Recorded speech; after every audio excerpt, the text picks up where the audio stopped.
Monitoring natural moorland gas emissions in all weathers can be a difficult and sometimes dangerous task.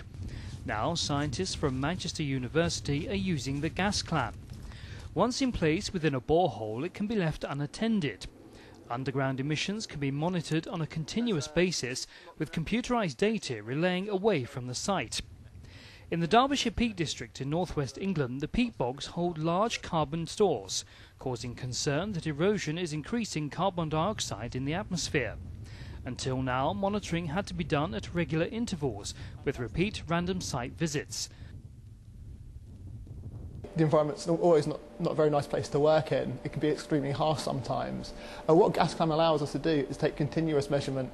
It would be very inconvenient if we had to go out there every day or every hour to go and take a gas measurement. With the gas clam, we set it up, leave it out there. We can dial it up and get data from it. So it makes my job as an environmental scientist much, much easier.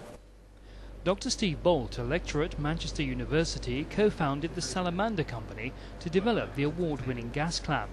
It's been able to harness the latest technological developments to make continuous emission monitoring much easier. Gas clam's actually taken advantage of the latest advances in electronic technology particularly to allow the measurements to be collected continuously. So the data sets that are collected are much higher resolution temporally, so it's a much denser data set, which means that actually there's many changes in the environment which you don't pick up on unless you've got a sampling frequency that's high enough to match the frequency at which the parameter's changing. And one of those things is the gas concentrations that are actually in the subsurface. The device is partly funded by the UK government. It can be used to monitor carbon emissions and dangerous explosive methane gas underground, which could determine which sites are safe to develop. It's actually been developed originally for monitoring brownfield redevelopment sites, where ground gases are actually an explosion risk, so it's a direct health and safety risk. And that was really why the thing was developed. It's developed to sit inside a 2-inch borehole so that it's secure and you can be left on site collecting the data continuously, and it's really monitoring for explosion risk.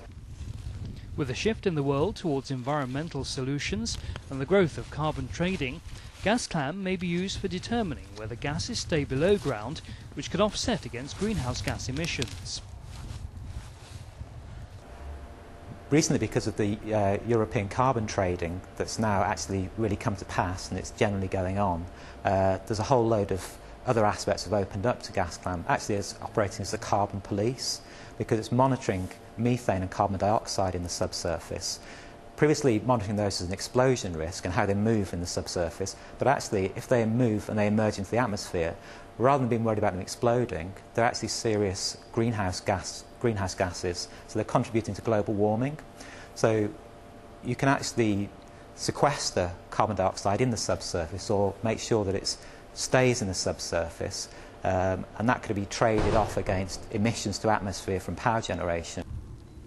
The UK government knows carbon offsetting is not a cure for climate change, but understands that with the growth of carbon trading, it could be vital for developing a low-carbon economy. The gas clam may play a vital role around the world in identifying gases for offsetting, as environmentalists find ways to reduce carbon emissions.